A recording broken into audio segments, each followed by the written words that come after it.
जय हिंद फ्रेंड्स। तो हम पढ़े थे धीर सिंह धावे की शिक्षा विज्ञान की बुक, और धीर सिंह धावे की शिक्षा विज्ञान की इस बुक में आज हम शुरुआती 3 चैप्टर रिवाइज करने वाले हैं। पहला चैप्टर हमारा शिक्षा विज्ञान का अर्थशास्त्र उपयोगिता रहेगा, दूसरा अधिगम और तीसरा भी अधिगम है ना। और सेकंड चैप्टर हमारा, मैं जानती हूँ आपको थोड़ा सा मतलब इशू हो रहा होगा ना साउंड का, क्योंकि आज फर्स्ट ऑफ ऑल सभी प्यारे स्टूडेंट को, चिल्ड्रंस को happy Makar Sankranti. Okay, then शुरू करते हैं हम आज के सेशन को कुछ मोटिवेशनल कोट के साथ, मोटिवेशनल पंक्तियों के साथ। तो आज का मोटिवेशनल कोट रहेगा हमारा, जिंदगी कांटों का सफर है और रास्ता इसकी पहचान। जिंदगी कांटों का सफर है, रास्ता इसकी पहचान। रास्ते पर तो सभी चलते हैं, जो रास्ता बनाए वो इंसान। ठीक है, तो बहुत ज्यादा आपको वॉइस की दिक्कत हो जाएगी ना।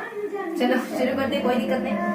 तो आज के सेशन में क्या कवर करने वाले हैं? तो आज के सेशन में बेसिकली हम 3 चैप्टर को कवर करेंगे। ठीक है, तो पहला चैप्टर हमारा शिक्षा विज्ञान का अर्थशास्त्र उपयोगिता रहेगा। पहला चैप्टर हमारा शिक्षा मनोविज्ञान का अर्थ क्षेत्र उपयोगिता रहेगा। दूसरा चैप्टर हमारा अधिगम में मनोविज्ञान का महत्व रहेगा। तीसरा चैप्टर हमारा अधिगम रहेगा। ठीक है, तो शिक्षा विज्ञान का क्षेत्र उपयोगिता में क्या देखेंगे, अधिगम में क्या देखेंगे, और अधिगम में मनोविज्ञान के महत्व में क्या देखेंगे, और अधिगम में क्या कवर करेंगे। देखो, शिक्षा विज्ञान का क्षेत्र उपयोगिता में हम कुछ बहुत बेसिक चीजें जानेंगे, यानी कि एक टीचर के लिए शिक्षा विज्ञान क्यों जरूरी है, बच्चे के लिए शिक्षा विज्ञान क्यों जरूरी है, ऐसी कौन सी विधियां हैं जो बच्चे के बारे में हमको अवगत कराती है। शिक्षा अधिगम में मनोविज्ञान में हम पढ़ेंगे कि शिक्षण अधिगम प्रक्रिया क्या होती है, सूक्ष्म शिक्षण क्या होता है, माइक्रो टीचिंग, और स्कूल को लेकर कुछ परिभाषा वगैरह आ जाएगी। और उद्देश्य के आधार पर शिक्षण के वर्गीकरण 3 होते हैं, उनको पढ़ेंगे अपन। उद्देश्य के आधार पर शिक्षण को 3 भागों, ज्ञानात्मक, क्रियात्मक, भावनात्मक, इन 3 भागों में बांट सकते हैं। वहीं अपन ये भी देख लेंगे कि शिक्षण के स्तर कितने होते हैं। शिक्षण के 3 स्तर होते हैं, स्मृति है, बोध है, चेतन है। इन तीनों स्तर को कवर करेंगे। वहीं अपन थोड़ा सा अधिगम भी पढ़ेंगे। देखो, अधिगम इसके अलावा इस पहले दूसरे चैप्टर में और क्या बच जाता है, शिक्षण के चर वगैरह है, शिक्षण के सोपान वगैरह है, शिक्षण में क्या अंतर होता है, शिक्षण अनुदेशन में क्या अंतर होता है, ये सब इसमें कवर किया है। वहीं अपन तीसरे चैप्टर में आए, तीसरे चैप्टर में क्या देखेंगे, देखो तीसरे चैप्टर में हम बहुत सारे सिद्धांतों को पढ़ेंगे। जैसे कुछ अपने थोंडाइक का है, पावलो का, हल का है, गुथरी का है, स्किनर का है ना। बहुत सारे सिद्धांतों को कवर करेंगे। टोलमैन का है, पियाजे का है, कूट-लेविन का है, बांडुरा का, ये सारे सिद्धांत देखेंगे। ये सारे सिद्धांत हम डिटेल से पहले पढ़ चुके हैं। अभी बहुत ज्यादा डिस्कस नहीं करेंगे। जो मेन थीम है ना, जो मेन इनका कोर है, उसको पकड़ेंगे। ठीक है, इसके अलावा कुछ अधिगम की परिभाषा हो जाती है, अधिगम को लेकर अलग अलग दृष्टिकोण हो जाते हैं। अधिगम परिपक्वता में क्या अंतर है, परिपक्वता की क्या क्या परिभाषा हो जाती है। लास्ट में अधिगम अक्षमताओं के बारे में देखेंगे, अधिगम स्थानांतरण के बारे में, अधिगम के वक्र की पठार के बारे में, अधिगम के कुछ संकल्पना मानचित्र के बारे में, आशुबेल के बारे में, आशुबेल के द्वारा अधिगम के 4 प्रकार बताए गए, उनको देखेंगे। तो बहुत ज्यादा रिविजन तो नहीं करेंगे, लेकिन कुछ जो ज्यादा इंपोर्टेंट चीजें उनको नोट डाउन करेंगे और थोड़ा समझने की कोशिश करेंगे कि इन तीनों चैप्टर में क्या बेसिक चीजें गिवन है ना। कुछ अंडरस्टैंडिंग लेवल पर इन तीनों चैप्टर को लेकर के आएंगे। ठीक है, तो पहला पढ़ेंगे अपन शिक्षा विज्ञान का अर्थशास्त्र उपयोगिता, दूसरा अधिगम और तीसरा भी अधिगम। ठीक है, तो शुरुआत करते हैं फर्स्ट चैप्टर से। देखो, शिक्षा विज्ञान एक बच्चे के लिए, टीचर के लिए क्यों जरूरी है, और शिक्षा विज्ञान की कौन कौन सी विधियां हैं जिससे हम बच्चे के बारे में पता कर सकते हैं, ये तीनों टॉपिक हम फर्स्ट चैप्टर में पढ़ने वाले हैं। तो अध्याय फर्स्ट में क्या गिवन है, अध्याय फर्स्ट में हमारा है शिक्षा विज्ञान का अर्थशास्त्र उपयोगिता। शिक्षा मनोविज्ञान का अर्थ क्षेत्र और उपयोगिता। तो ये अपना फर्स्ट चैप्टर, इसमें हमको देखना है टीचर के लिए, एक शिक्षक के लिए शिक्षा विज्ञान क्यों जरूरी है, एक छात्र के लिए, शिक्षक के लिए ना, एक छात्र के लिए शिक्षा विज्ञान क्यों जरूरी है, और कौन कौन सी ऐसी विधियां हैं जो हमको एक बच्चे के बारे में जानकारी पता करने में मदद करती है। ठीक है, तो शिक्षण, एक शिक्षक के लिए शिक्षा विज्ञान क्यों जरूरी है। शिक्षण को, अगर शिक्षक को शिक्षा विज्ञान के बारे में पता नहीं होगा तो उसको नियम वगैरह, सिद्धांत वगैरह पता नहीं होगी, बच्चे की योग्यता वगैरह पता नहीं होगी। शिक्षा विज्ञान एक कला होता है।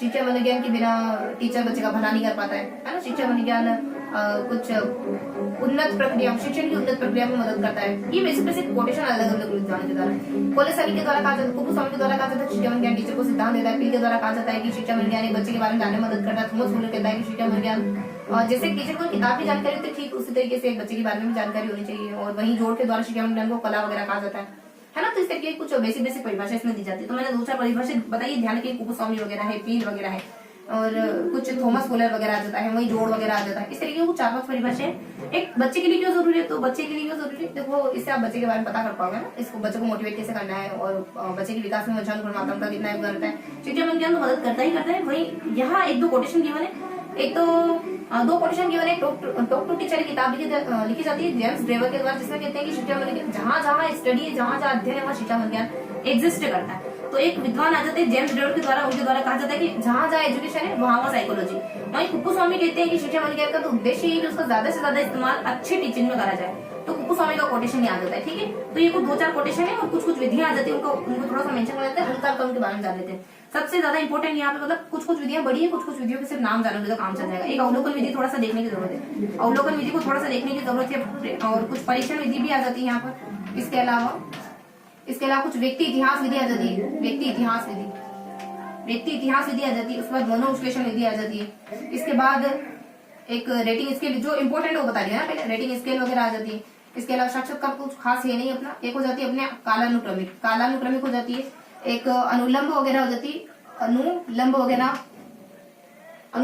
हो जाती है, एक अनुप्रस्थ वगैरह हो जाती है, अनुलंब है देन अनुप्रस्थ वगैरह हो जाती है, इसके अलावा कुछ बहुत माइनर से विधियां होती है, जैसे समाज विधि है, जैसे वैयक्तिक है, जैसे तुलनात्मक है, जैसे प्रश्नोत्तर वगैरह हो जाती है ना।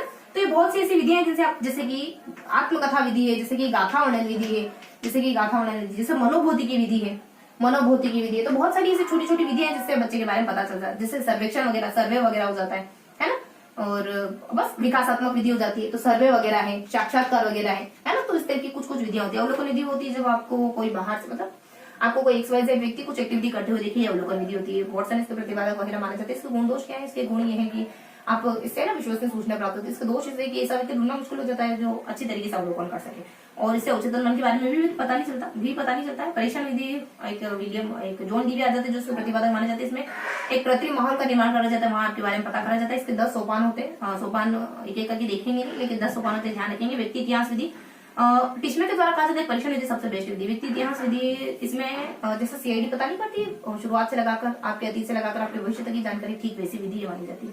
इसको लेकर प्रोडक्ट तो कहते हैं कि आप है ना बच्चे के अतीत से लगाकर वर्तमान तक जानकारी जुटाने की कोशिश करते हैं। और मनोविश्लेषण विधि जानते हैं, फ्राइड के द्वारा दी जाती है। इसमें स्वप्नों का विश्लेषण करके शब्द साहचर्य विधि के द्वारा, मुक्त शब्द साहचर्य विधि के द्वारा आपके बारे में पता लगाने की कोशिश करी जाती है, अचेतन मन के बारे में पता। रेटिंग स्केल में आपको रेट देते हैं, और एक कोटि विधि भी आती है, उच्च कोटि निम्न कोटि, इसमें कैटेगराइज करते हैं आपको। कालानुक्रमिक में अलग अलग समय पे एक ही बच्चे का अध्ययन करने की कोशिश करी जाती है, और अनुलंब इसका जस्ट उल्टा हो जाता है, अलग अलग बच्चे, ठीक है, समय एक ही होता है। अनुप्रस्थ विधि दोनों का मिक्सचर होती है। वही समाज विधि एक सामाजिक समूह बच्चे के बारे में जानने की कोशिश करी जाती है, जेल मोरिनो के द्वारा दी जाती है।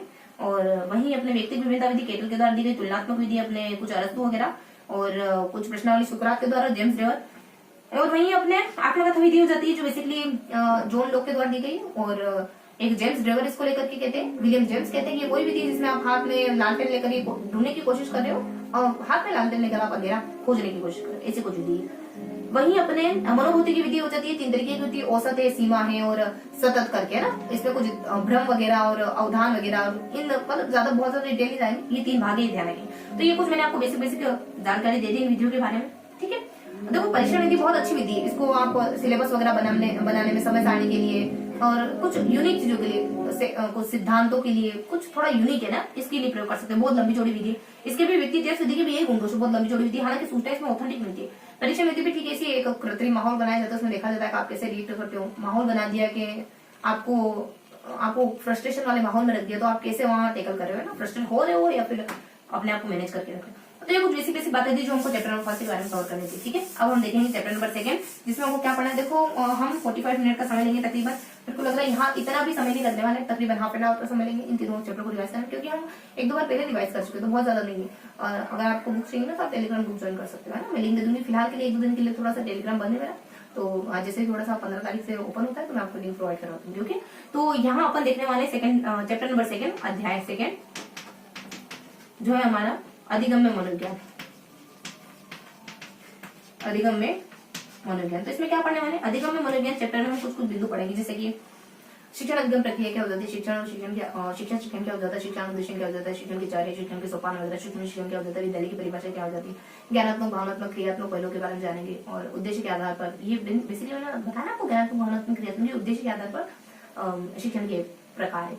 उसके अलावा बहुत सारे आधारों पर शिक्षण के प्रकार होते हैं, इतने इंपॉर्टेंट है नहीं, जैसे कि स्वरूप के आधार पर, और कुछ स्वरूप के आधार पर हो सकते हैं अपने, कुछ एक हो जाता है अपना 3 होते हैं स्वरूप के आधार पर, एक विवेचनात्मक हो जाता है और एक उपचार और निदान करके, ठीक है। और स्वरूप के आधार पर तो हमने देख लिया, और 1-2 कुछ औपचारिक, अनौपचारिक, निरुपचारिक, मतलब अलग अलग बेसिस पे इसके आधार होते हैं, कैटेगरी होती है। इसके अलावा तो ये कुछ बेसिक से बिंदु हो जाते हैं, ठीक। वही अपन थोड़ा सा एक ये बिंदु भी देखेंगे, शिक्षण के कितने स्तर होते हैं। तो शिक्षण के 3 स्तर होते हैं, एक तो स्मृति का, एक बोध का, चिंतन का। इन तीनों स्तर को भी देखेंगे, इन तीनों में क्या अंतर है, तीनों का प्रतिपादन बेसिक। बहुत इजी सा चैप्टर है, बहुत ज्यादा कुछ नहीं है इसमें, ठीक है। तो थोड़ा सा अपन नोट डाउन कर लेते हैं इसमें, है ना। तो देखो शिक्षण अधिगम की प्रक्रिया के बारे में क्या कहा गया है, तो शिक्षण अधिगम प्रक्रिया। तो पहला बिंदु यहाँ पे अपना शिक्षण चैप्टर का नाम थोड़ा सा यहाँ लिखे ना, अध्याय सेकेंड है अपना, एक सेकेंड प्लीज, अध्याय सेकेंड है अपना अधिगम में मनोविज्ञान, ठीक है। तो यहाँ पर शिक्षण अधिगम प्रक्रिया को जानेंगे, शिक्षण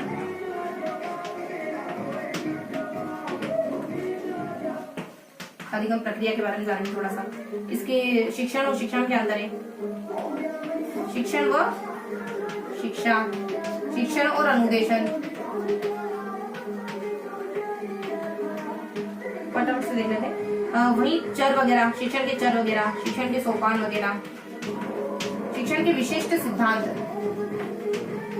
ये बहुत फैक्चुअल है, ये वाला बिल्कुल बहुत फैक्चुअल है। इसके बाद हम कुछ उद्देश्य के आधार पर शिक्षण का वर्गीकरण, है ना, और शिक्षण के स्तर कितने होते हैं, है ना। उसके बाद ये माइक्रो टीचिंग, सूक्ष्म शिक्षण के बारे में जानेंगे।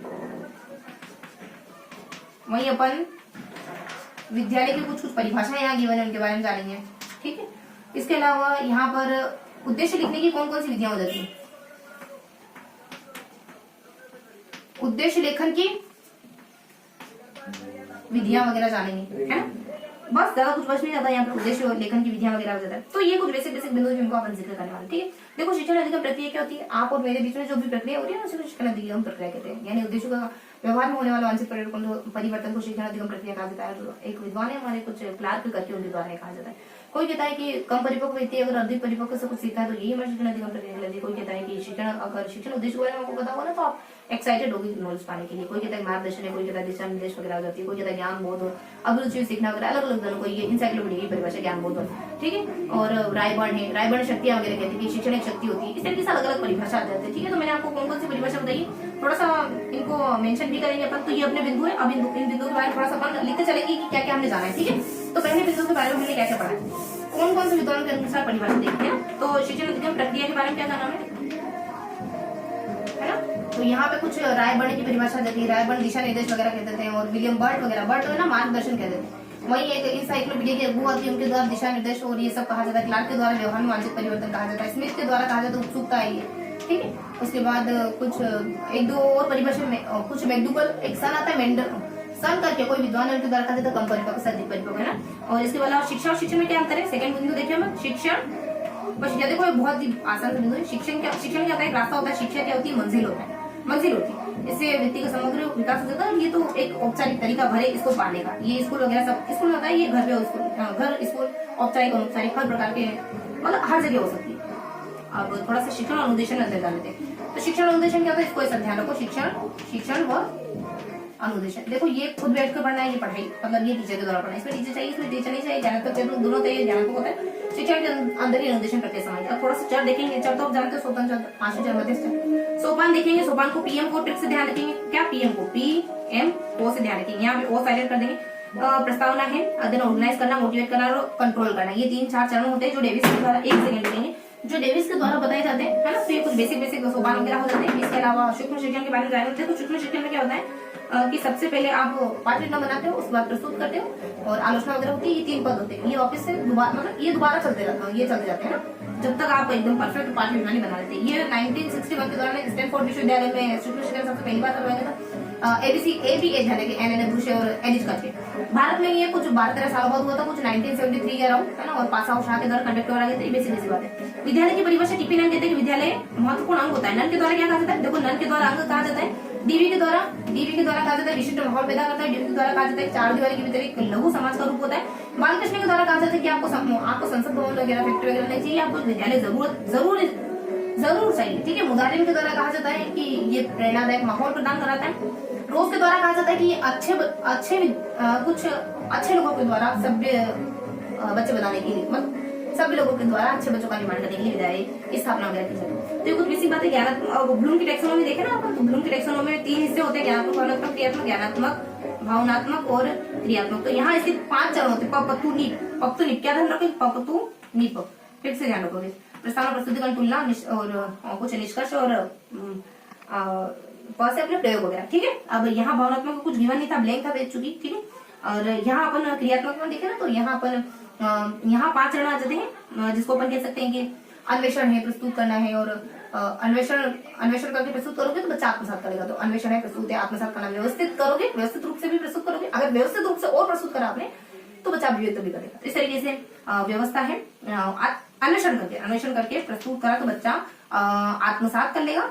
और अगर साथ ही साथ आपने एकदम व्यवस्थित तरीके से बताया उसको तो अभिव्यक्त भी करेगा, टिप बताया ताकि चीजें याद रहे। तो ये कुछ ब्लूम की टैक्सोनॉमी यहाँ पे गिवन थी। इसके अलावा एक और बिंदु आता है, यानी यहाँ पे थोड़ा सा डिस्कस कर लेते हैं, ये लास्ट वाला बिंदु यहाँ डिस्कस कर रही हूँ। स्तर के आधार पर शिक्षण के कितने चरण होते हैं? स्तर के आधार पर शिक्षण, स्तर के आधार पर शिक्षण, देखो स्मृति होता है, तो स्मृति है, ये अपना लेसन का नाम है, ठीक है। स्मृति है, बोध है और चिंतन है, बस फिनिश करते हैं। स्मृति में क्या होता है, एक विद्वान है हमारे गिलबर्ट करके, वो से जुड़े हैं, हर्बर्ट करके। बोध से हमारे मोरिस है, चिंतन से हमारे हंट करके जुड़े। स्मृति में चीजों को सिर्फ रट लेना, याद कर लेना। बोध में चीजों को अंडरस्टैंडिंग लेवल पर लाना, चिंतन में चीजों को क्रिएटिविटी लेवल पर लाना, जहाँ आप अपने विचार को भी इसमें ऐड कर देते हो, मर्ज कर देते हो। अगर मैं कहूँ कि पेन का इस्तेमाल क्या कर सकते हो, तो लिखने के लिए तो हर बच्चा कहेगा, पेन का इस्तेमाल गुजारने के लिए भी कर सकते हैं ना, तो ये थोड़ी क्रिएटिविटी हो जाती है, ठीक है। तो स्मृति है, बोध है, चिंतन है, बेसिक इसमें आप वस्तुनिष्ठ निबंधात्मक, और इसमें मतलब ये इसी तरीके के टेस्ट लेकर आप बच्चे की मेमोरी बारे में पता कर सकते थे। टीचर तानाशाही की भूमिका में होता है। बोध में आप यहाँ पे भी कुछ मतलब आप मूल्यांकन कैसे करोगे बोध का, तो ऐसे क्वेश्चन पूछो जिससे बच्चे की जनरल समझ के बारे में पता चले, निबंधात्मक क्वेश्चन वगैरह जैसे, ठीक है। बाकी वाद विवाद करो, प्रश्नोत्तर वगैरह करो, ये सब करने करो। ये इसमें ना सक्रिय होता है माहौल, टीचर बच्चे दोनों एक्टिव होते हैं। यहाँ पे बाह्य मोटिवेशन, यहाँ आत्म मतलब इंटरनल और बाह्य दोनों मोटिवेशन चाहिए होते हैं, और यहाँ ओनली ऑन इंटरनल मोटिवेशन की जरूरत होती है।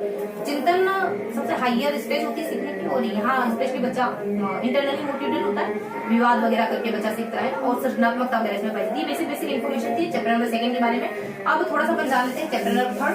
देखो चैप्टर नंबर 3 को जान लेते हैं, बस अपन 5-7 मिनट और पढ़ेंगे चैप्टर नंबर 3 को, देन फिनिश करेंगे, ठीक है। तो देखो चैप्टर नंबर 3 में हमको क्या देखना है, अधिगम। अध्याय 3 हमारे क्या है, अध्याय 3 हमारा अधिगम, ठीक है। अधिगम में क्या जाना, देखो अधिगम के सिद्धांत को, अधिगम की परिभाषा, अधिगम के दृष्टिकोण वगैरह, परिपक्वता और अधिगम में क्या संबंध होता है, अधिगम स्थानांतरण, अधिगम वक्र, अधिगम अक्षमताओं के बारे में, ठीक है। दिक्कत हो रही है ना आपको, आवाज बहुत ज्यादा तेज हो गई, ठीक है। तो शुरू करते हैं। तो यहाँ अपन कुछ परिभाषा वगैरह देख लेते हैं, परिभाषा वगैरह, देन इसके दृष्टिकोण कितने, मतलब अलग अलग दृष्टिकोण से भी अधिगम के बारे में जानेंगे। परिपक्वता और अधिगम में क्या संबंध है ये जानेंगे, परिपक्वता व अधिगम, और परिपक्वता को थोड़ा सा अलग से भी पढ़ेंगे, थोड़ा बिंदु बता रही हूँ, मतलब डिस्क्राइब करें, उसके बाद एक बिंदु को लेकर थोड़ा सा डिटेल से पढ़ेंगे। सिद्धांतों में पाउलो है, होंडाई के स्किनर है, कूटलेविन है, कूटलेविन का सिद्धांत संज्ञावादी सिद्धांत, ध्यान रखेंगे। और ब्रूनर है, ब्रूनर का भी संज्ञावादी, बांडुरा है, ये समाजवादी बांडुरा है। जीन पियाजे, ये कुछ संज्ञावादी है, जीन पियाजे है। वहीं अपने एक गेस्टाल्टवादी सिद्धांत सूच का सिद्धांत, ठीक है। इसके अलावा पाउलो, थुंडाई, स्किनर, हॉल, गुथरी, एक सूचना संक्रमण विलियम और एटकिंसन के द्वारा दिया जाता है, ज्यादा कुछ नहीं लिखेंगे इसमें। वाइगोत्स्की लिखा है, वाइगोत्स्की के सिद्धांत को भी अपन जानेंगे, ठीक है। टोलमेन के सिद्धांत के बारे में कुछ जानेंगे, और इसके अलावा गुथरी के सिद्धांत के बारे में भी जानेंगे। बेसिक बात है, बहुत ज्यादा नहीं। यहाँ स्थानांतरण के बारे में जानेंगे, यहाँ अक्षमताओं के बारे में जानेंगे, यहाँ वक्र और पठार के बारे में, पठार के बारे में, और संकल्पना मानचित्र के बारे में, ठीक है। तो इन बिंदुओं को थोड़ा सा अपन डिस्क्राइब करना है। तो शुरू करते हैं अपन एक बिंदु को लेते हुए, ठीक है। तो पहला बिंदु अपन देख लेते हैं अधिगम की परिभाषा होगी, बेसिक और थोड़ा सा बिंदु लेना है, ठीक है। अधिगम की अलग अलग परिभाषा है, कोई कहता है व्यवहार के कारण व्यवहार में होने वाला परिवर्तन, कोई कहता है कि अधिगम में होने वाला अपेक्षित स्थायी परिवर्तन, कोई कहता है अनुभव के कारण, कोई कहता है कि कुछ आदत का निर्माण हो जाना, कोई उद्दीपक को तुलना करके थोड़े के द्वारा कहा जाता है, ऐसा कुछ, ठीक है। और इससे उन्नति है ना, स्किनर के द्वारा उन्नति वगैरह कहा जाता है। और वहीं एक किताब लिखी जाती है सीखने पे, लर्निंग पे, थ्योरी ऑफ लर्निंग, हिलगार्ड के द्वारा, और थ्योरी ऑफ टीचिंग करके भी एक स्मिथ वगैरह है ना, ये किताब स्मिथ के द्वारा लिखी जाती है। इसको लेकर अलग अलग दृष्टिकोण, व्यवहार दृष्टिकोण कहता है व्यवहार परिवर्तन सीखना है, सुज्ञानवादी कहता है कि संपूर्णता को प्राप्त कर लेना सीखना है ना, और वही कूटलेविन कहते हैं कि लक्ष्य, वही एक कूटलेविन का एक दृष्टिकोण कहते हैं कि नहीं मेस्लो का दृष्टिकोण, ऊंचे लक्ष्य स्थापित हो जाना ही सीखना हो जाता है, सीखने की डिग्री में आता है। वहीं अपने प्यास बहुत लग रही है, ठीक है। हाँ तो क्या देख लेते हैं दृष्टिकोण वगैरह, और एक आधा और दृष्टिकोण होता है जिसमें अपन मानवता दृष्टिकोण देख ले, कूटवादी, संज्ञानवादी, व्यवहारवादी, ये सारे दृष्टिकोण हो जाते हैं। तो ये कुछ दृष्टिकोण है। परिपक्वता अधिगम में क्या होता है? देखो परिपक्वता क्या होती है, एज के साथ आ जाती है, वो ही परिपक्वता कहलाती है। और अधिगम ताऊ में चलता रहता है, ये अधिगम होता है। परिपक्वता को अलग परिभाषा है, जी से ध्यान रखेंगे तो गेसेल वगैरह और बी सब निर्देश रखेंगे थोड़ा, और फिर जैसे गेट्स वगैरह की परिभाषा। गेसेल कहते हैं कि समूचा जीवाणुओं का समूचा योग करके ऐसी कुछ परिभाषा। जीवाणु शब्द आएगा तो समझ आना कि गेसेल की परिभाषा है, ठीक है। परिपक्वता की इसकी परिपक्वता की कुछ परिभाषा, कुछ विशेषताएं भी होती है, जैसे कि परिपक्वता स्वतः होती है। परिपक्वता अधिगम का एक कार्य है, वृद्धि और विकास से परिपक्वता है। परिपक्वता सुधार की एक प्रक्रिया होती है, बेसिकली परिपक्वता और अधिगम में अंतर भी बताया जाता है। तो कुछ बेसिक अंतर होता है। परिपक्वता ताउम्र नहीं चलती, जबकि विकास ताउम्र चलता है। परिपक्वता हमारे शरीर से जुड़ी हुई, जबकि विकास शरीर से जुड़ा हुआ अनुभव भी इसमें शामिल होते हैं। और परिपक्वता पर वातावरण का प्रभाव पड़ता है, अधिगम पर इतना परिपक्वता वातावरण पर प्रभाव नहीं पड़ता है। बेसिकली अधिगम पर वातावरण का प्रभाव पड़ता है। तो ये बेसिक बातें हैं जो अगर आप समझ जाते हो तो फिर चीजें कॉन्सेप्ट के लेवल पर आपको समझ आ जाती है, ठीक है। तो कुछ अपने क्या परिभाषा वगैरह जानी अलग अलग विद्वानों के अनुसार। गेट्स है ना, विभाग के कारण, गेट्स विभाग के कारण विभाग में सीखना जाती है। इसके ना कहते हैं उन्नति की प्रक्रिया जाती है। किंग के मार्गन किंग के द्वारा कहा जाता है अनुभव की प्रक्रिया, और थोंडाई के द्वारा कुछ तुलना करके कहा जाता है शब्द, और पाउलो के द्वारा आदत का निर्माण करना कहा जाता है। और रिली और लेविस के द्वारा भी ऐसी अनुभव की परिभाषा दी जाती है ना, रिली और डेविस के द्वारा कुछ अनुभव। और व्यवहार के कारण गिलफोर्ड बताया ना, गेट्स के द्वारा प्रशिक्षण के द्वारा सीखना, और गिलफोर्ड के द्वारा व्यवहार के कारण व्यवहार में परिवर्तन ही सीखना कहा जाता है। बेसिक परिभाषा है। दृष्टिकोण मैंने आपको बताई देता है ना, फूड लेवल का दृष्टिकोण है, यही देख लेते हैं। दृष्टिकोण अपने फूड लेवल का है, व्यवहारवादी है, संज्ञानवादी है और मानवतावादी है ना। और फिर अपने ये अपने परिपक्वता की इसको प्रभावित करने वाले कारक कौन से? प्रभावित करने वाले कारक तो कौन कौन से? एक तो ज्यादा अपने अभिप्रेरणा को लेकर इसके ना कहते हैं कि ये एक सड़क है ना, सिखाई दे, और एटकिंसन कहते हैं सबसे अच्छा साधन टीचर के हाथों का। अब कुछ परिपक्वता फिर अपन डिटेल से पढ़ने लग जाते हैं ना। इसकी कुछ गेसेल की परिभाषा देखते हैं, और गेट्स की परिभाषा देखते हैं, और एक बर्ड की परिभाषा। बर्ड के लिए कोई उदाहरण बी से बर्ड ही है, मे भी है ना। जिनके द्वारा जीवाणु वगैरह कहा जाता है, इनके द्वारा वृद्धि और विकास परिपक्वता, ये बातें कही जाती। इसके अलावा परिपक्वता और अधिगम में हमने अंतर को जाना है ना। तो ये कुछ बेसिक बातें हमने इसकी ओवरऑल जानी है ना, कुछ बेसिक सा इंट्रोडक्शन है। आप थोड़ा सा सिद्धांत को मूव ऑन करते हैं। सिद्धांत देखो थोड़ा बिल्कुल हल्का से जानेंगे, सिद्धांतों के बारे में बहुत नहीं पढ़ेंगे, ठीक है। तो सिद्धांत आ जाता है हमारा पाउलो का सिद्धांत, जो बेसिकली कुत्ते पर किया जाता है, और लान सिखा देता है। इसमें अधिगम प्रक्रिया के बारे में, इसमें ना कुछ अनुकूलन प्रक्रिया के बारे में जानकारी। अनुकूलन कैसे होता है? पहले तो भोजन के थ्रू लाभ दिया जाता है, फिर घंटी के कारण, फिर भोजन और लाभ दोनों देते हैं, तब भी वो भोजन के कारण लाभ दिया, लास्ट में घंटी के कारण वो लाभ दिलाने लग जाता है। इसका उपयोग ज्यादातर बुरी आदतों को छुड़ाने में, अच्छी आदतें डालने में, है ना, मानसिक रोगियों को ठीक करने में, इन सब में होता है इसका प्रयोग। और टीचिंग लर्निंग मटेरियल का इस्तेमाल करना हो तो भी इस तरीके से कुछ बेसिक प्रयोग इसके दैनिक जीवन में, है ना। पाउलो के सिद्धांत के बारे में अनुबंधन की जो प्रक्रिया होती है ना, बेसिकली उसको प्रभावित करने वाले कारकों में आपका लिंग, आपकी बुद्धि, ये सारी बातें आ जाती है। पाउलो में और बताते हैं कि पाउलो का सिद्धांत बेसिकली कुछ टर्म इससे जुड़े हैं। पाउलो के सिद्धांत जैसे अशुद्ध पुनर्लाभ क्या होता है, सामान्यकरण क्या होता है, विलोपन क्या हो जाता है, और होता है विलंब है, पश्च है और सहगामी है। तो सबसे अच्छा विलंब वाला अनुबंधन होता है। तो मैंने आपको ना ओवरऑल एक मोटा मोटा जानकारी, 1 सेकंड रुकेंगे, प्यास थोड़ी आप बहुत ज्यादा प्यास लगने लगी, थोड़ा सा पानी पीएं, फिर कंटिन्यू करते हैं। ओके, 1 सेकंड रुकेंगे।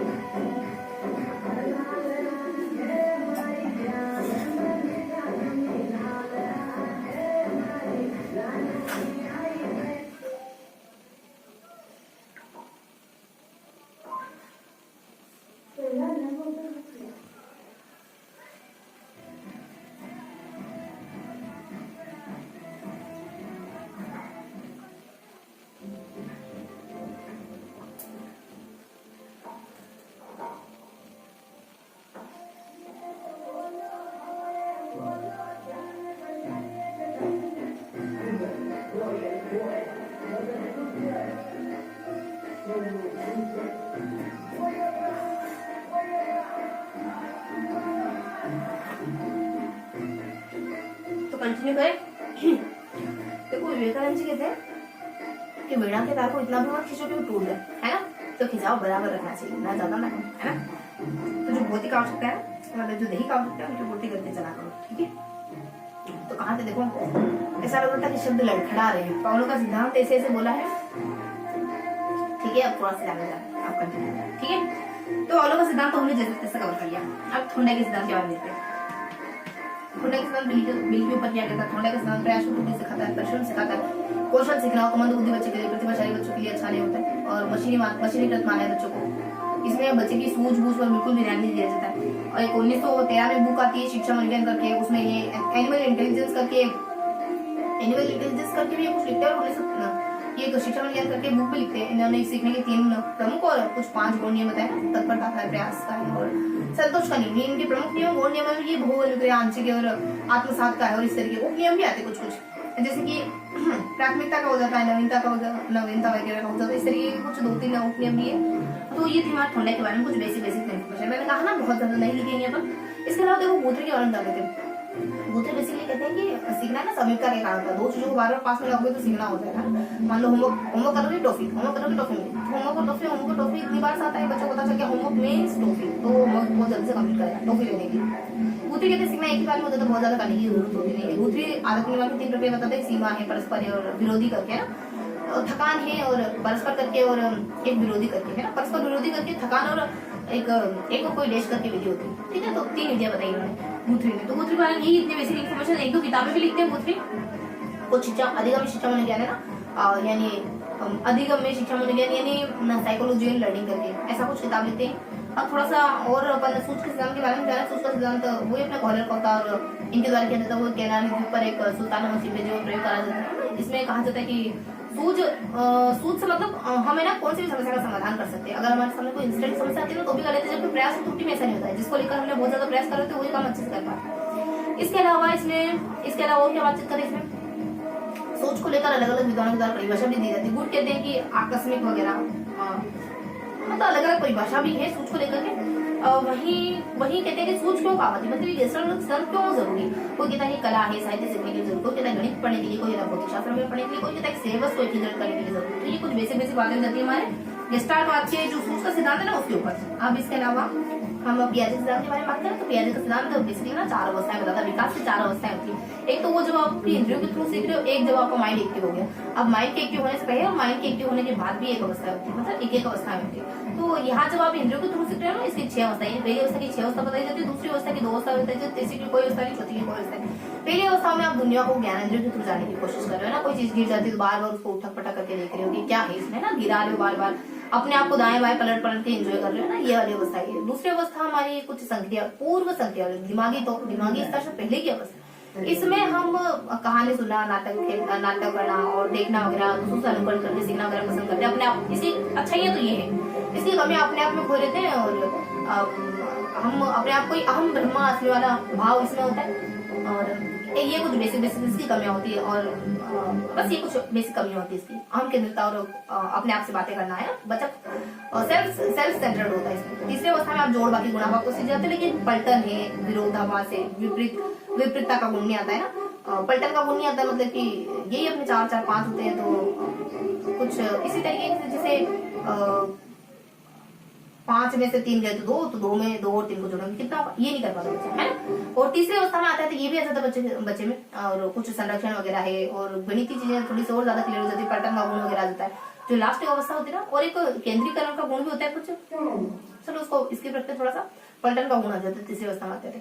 चौथी अवस्था जो बच्चा है ना, अभी सारी सब प्रकार का चिंतन करने लग जाता है इसमें। और बच्चा अपने आप को मतलब किशोर हो जाता है, बच्चा क्या टीनेजर हो जाता है, किशोर। इसमें बच्चे को लगता है नहीं सब कुछ सब मुझे देख रहे हैं ना, कुछ ऐसा सा भाव होता है। दंत कथा और महाछवि वगैरह और ये कुछ फीलिंग इमोशन उसमें जागृत हो जाती है। ये अपने पियाजे का सिद्धांत था, बहुत ही बेसिक जानकारी थी इनके सिद्धांत के बारे में। अब गुड लेवल का सिद्धांत जानते हो, ये 2 सूत्र देते हैं कि हमारा व्यवहार है ना वातावरण और मानव का मल्टीप्लिकेशन होता है। बिहेवियर बराबर ई इंटू पी, है ना, एनवायरमेंट इंटू पर्सन।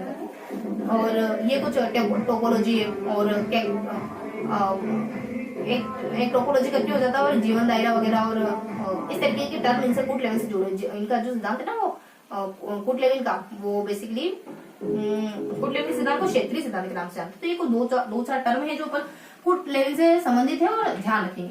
इसके अलावा वाइगोत्स्की है ना, समाजवादी वाइगोत्स्की एक जोन ऑफ प्रोक्सिमल डेवलपमेंट के बारे में कहते हैं। मचाड़ और कुछ इसके फोल्डिंग, जिसको मचाड़ हेल्प, जो आप छोटे बच्चों को हेल्प करते हो उसी को यहाँ इसका फोल्डिंग कहा है।